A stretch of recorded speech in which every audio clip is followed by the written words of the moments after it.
Why the hell should I act like a good person and why not lie? I mean, even a 3-year-old can ask that question because smart kids learn to lie earlier, by the way. And they think, well, why not twist the fabric of reality so that it serves your specific short-term needs? I mean, that's a great question. Why not do that? Why act morally if you can get away with something? Hello everybody and welcome back to the channel. Today I have another video of Jordan Peterson, and in this video I'm kind of piggybacking off of one of the videos I did of Jordan Peterson entitled Jordan Peterson and His God. Everybody seemed to like that video, and I think the reason they like it is because it's one of Jordan Peterson's most famous YouTube videos, and he goes into lots of the details around what he believes about God, and ultimately, the reason why he's doing that is so he can explain how he approaches the Bible, or he gave his lectures on the Bible.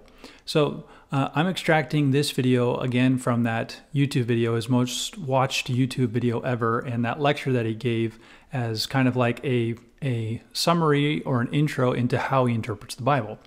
So I have the first part of that lecture. It's a 2.5-hour long lecture. I have the first part of that lecture in that other YouTube video that I did. And today I want to highlight his specific methodology or hermeneutics, how he approaches the Bible, how he interprets and studies the Bible.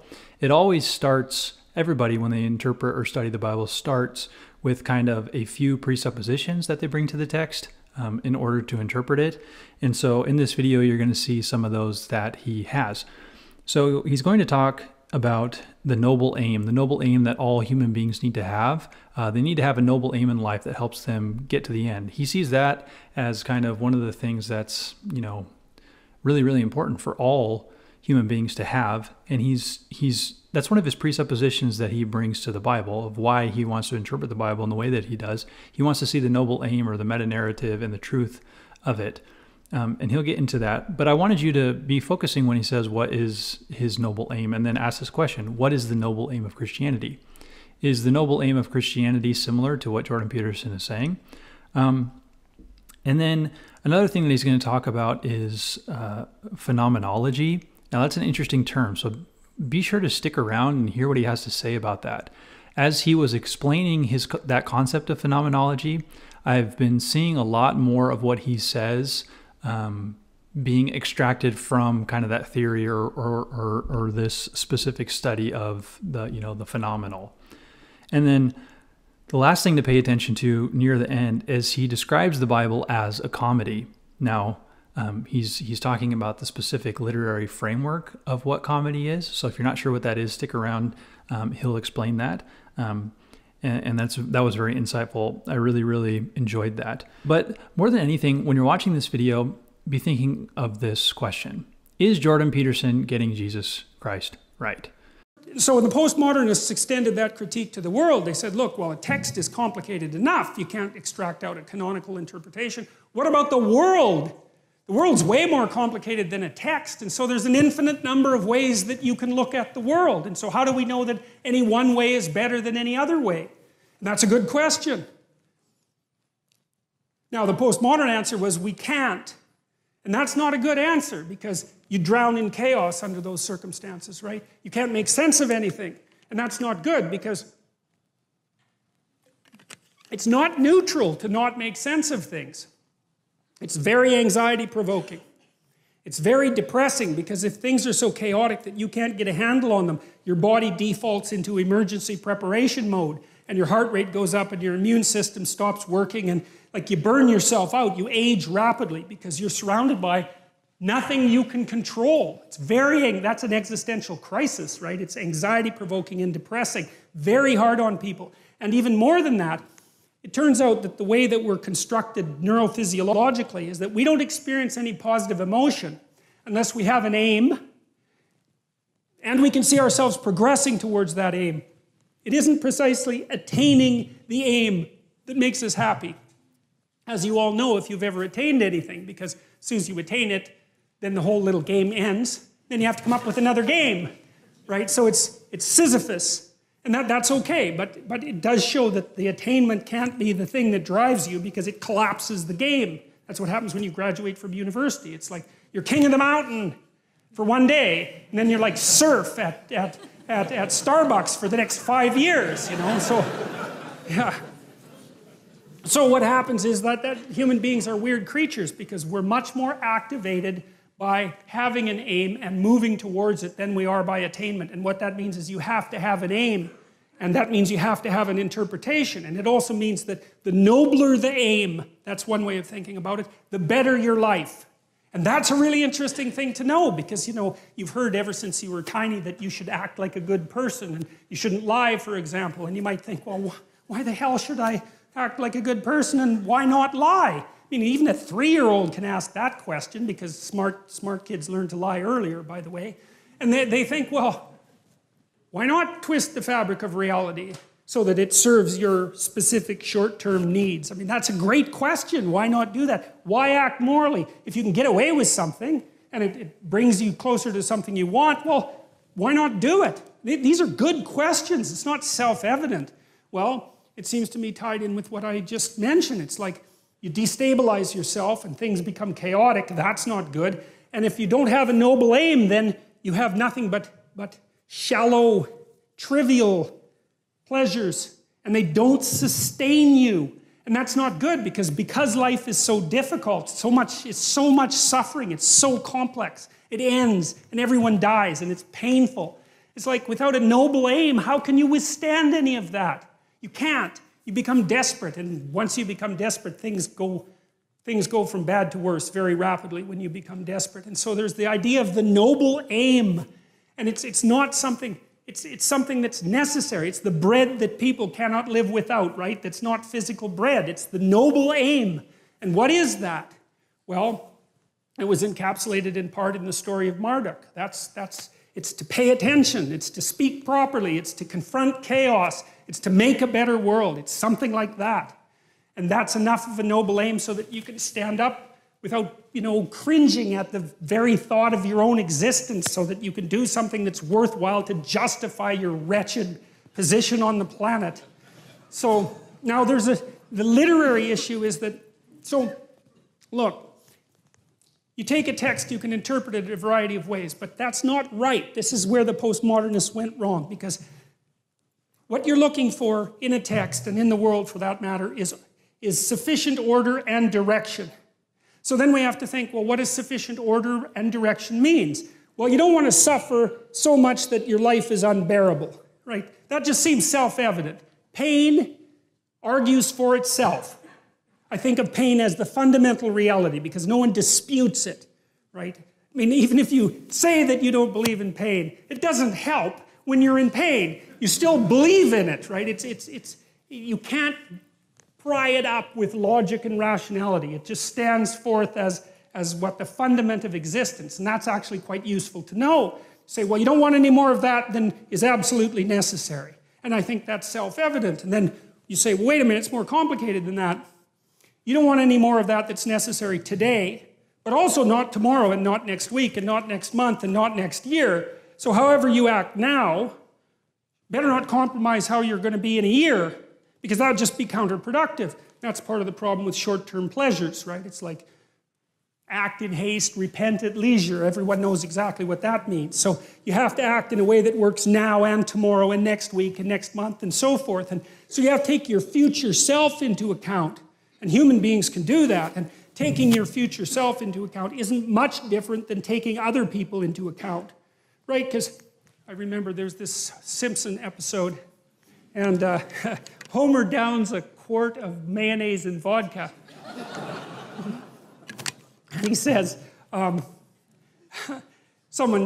says, you shouldn't really do that. And Homer says, that's a problem for future Homer. I'm sure glad I'm not that guy. That's so ridiculously comical, But you see, we have to grapple with that. And so the you that's out there in the future is sort of like another person. And so figuring out how to conduct yourself properly in relationship to your future self isn't much different than figuring out how to conduct yourself in relationship to other people. But then we could expand the constraints.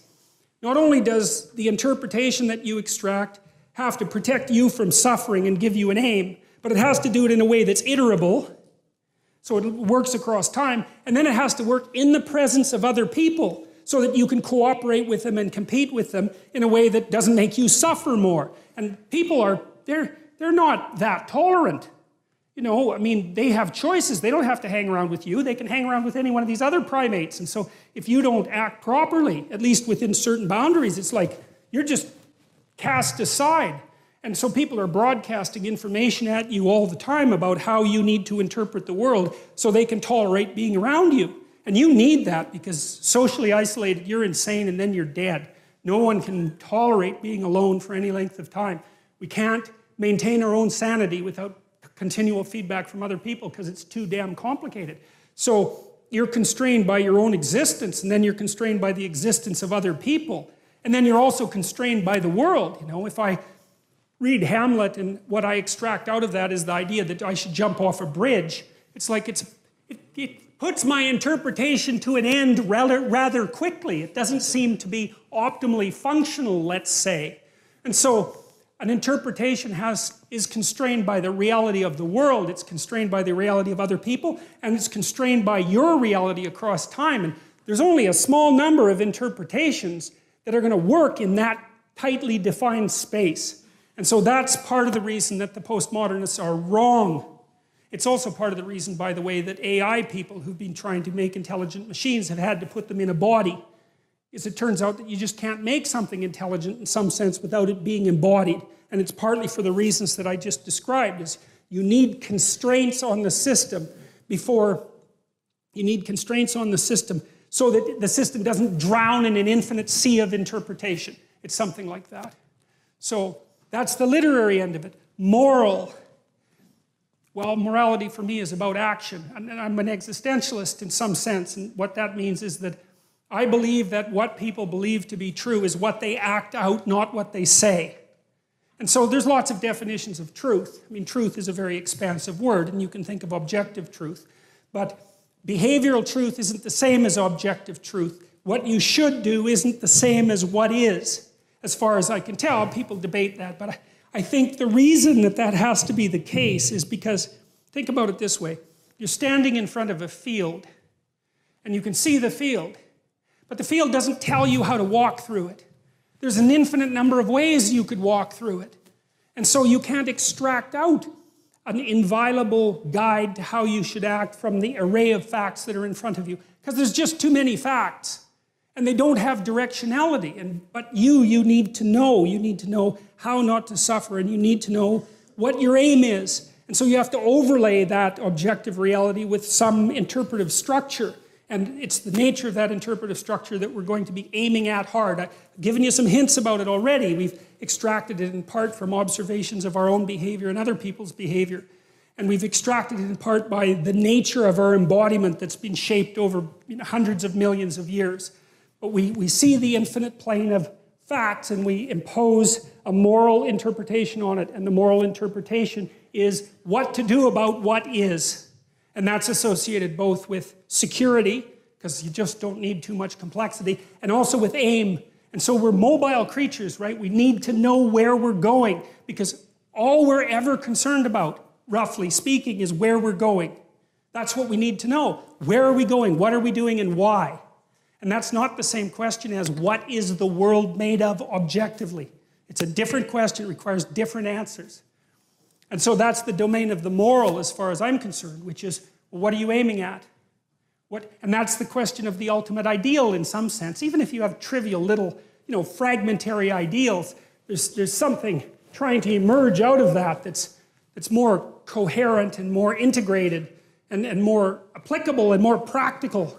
And that's the other thing, is that, you think about literature and you think about art and you think those aren't very tightly tied to the earth. They're Empyrean and airy and spiritual, and they don't seem practical, but I'm a practical person.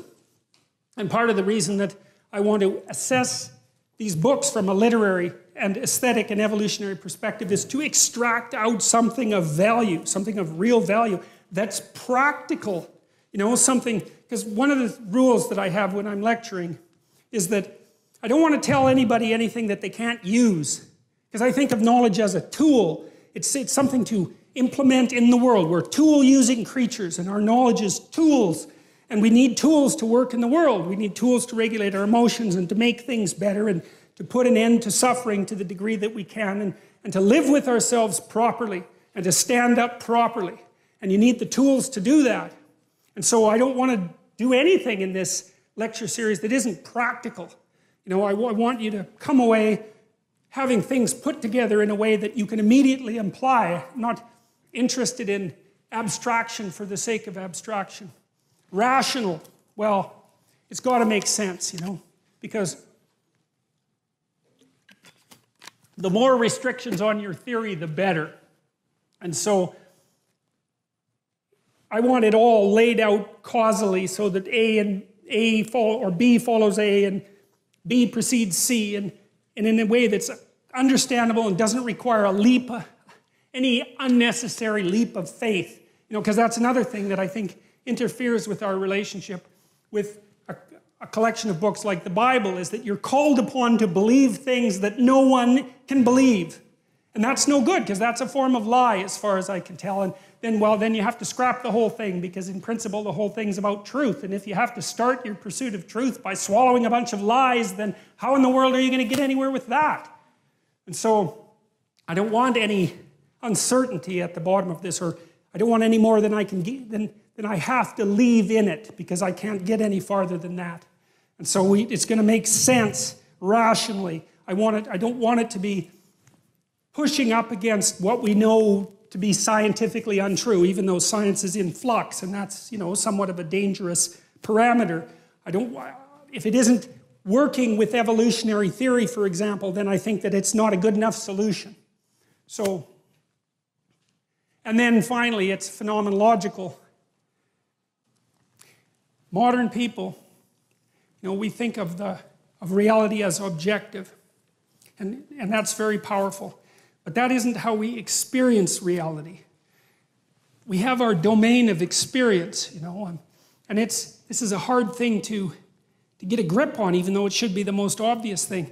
For the phenomenologists, everything that you experience is real. And so they're interested in the structure of your subjective experience. And you say, well, you have subjective experience, and you have subjective experience, and so do you.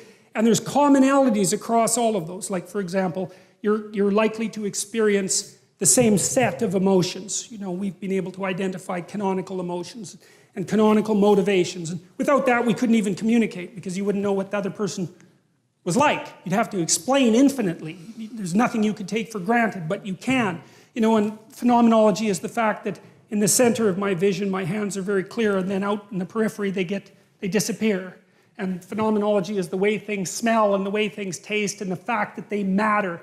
And so you could say in some sense that phenomenology is the study of what matters rather than matter. And it's a given from the phenomenological perspective that things have meaning. And you know, even if you're a rationalist, say, and a cynic and a nihilist, and you say, well, nothing has any meaning, you still run into the problem of pain, because pain undercuts your arguments and has a meaning. So there's no escaping from the meaning. You can pretty much demolish all the positive parts of it, but trying to think your way out of the negative parts, man, good luck with that, because that just doesn't work. So phenomenology is, and the Bible stories, and I think this is true of fiction in general, is phenomenological. And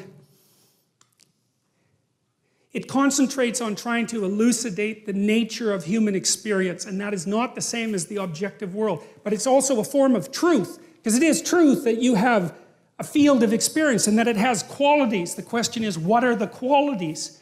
Now, ancient representations of reality were sort of a weird meld of observable phenomena, things that we would consider objective facts, and subjective truth, the projection of subjective truth. And I'll show you, for example, I'll show you how the Mesopotamians viewed the world. They had a model. Basically, the world was a disc. You know, if you go out in a field at night, what does the world look like? Well, it's a disc. It's got a dome on top of it. Well, that was basically the Mesopotamian view of the world, and the view of the world that the people who wrote the first stories in the Bible believed too. And on top of the dome there was water. Well, obviously, it's like it rains, right? Where does the water come from? Well, there's water around the dome. And then there's land, that's the disc, and then underneath that there's water. How do you know that? Well, drill. You'll hit water. Well, it's under the earth, obviously, because otherwise how would you hit the water? And then what's under that? There's fresh water. And then what's under that? Well, if you go to the edge of the disc, you hit the ocean. It's salt water. So it's a dome with water outside of it. And then it's a disc that the dome sits on. And then underneath that there's fresh water. And then underneath that there's salt water. And that was roughly the Mesopotamian world. And you see that's a mix of observation and imagination, right? Because that isn't the world, but it is the way the world appears. It's a perfectly believable cosmology.